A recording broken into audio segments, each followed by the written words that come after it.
యూదులు దేవుని వాక్యం అంతా తెలిసి ఏం చేశారు? వాక్యం ప్రకారం జీవించలేదు. అందువల్ల తిరస్కరించాడు దేవుడు తిరస్కారం పాలైపోయాడు. అన్నీ తెలుసు, వాటి ప్రకారం చేయలే. అప్పుడు ఆ యూదులంతా తిరస్కారం పాలైనందువలన బబులోను దేశానికి చెరగొనిపోయారు. మనం వాక్యానికి అవిధేయత చూపిస్తే తిరస్కారం పాలైపోతాం.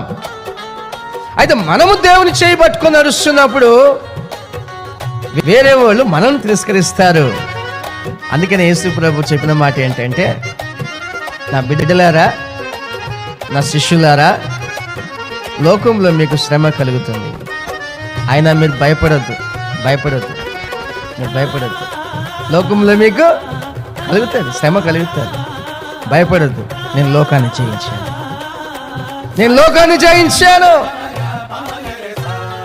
నువ్వు నమ్ముకున్న ఆ పరిశుద్ధమైన యేసు ప్రభు లోకాన్ని జయించాడు. నీకెందుకు భయం? ఇక భయపడొద్దు. నేను వాళ్ళు తిరస్కరిస్తున్నారు, వీళ్ళు తిరస్కరిస్తున్నారు, వాళ్ళు నా మాట ఇంట్లేరు, వీళ్ళు నా మాట ఇంట్లేరు, వాళ్ళు ఇబ్బందుల పాలు చేశారు నన్ను అని నువ్వు అనుకోవద్దు, భయపడద్దు. నువ్వు చేయాల్సిన పని, నేను చేయాల్సిన పని ఒకటే.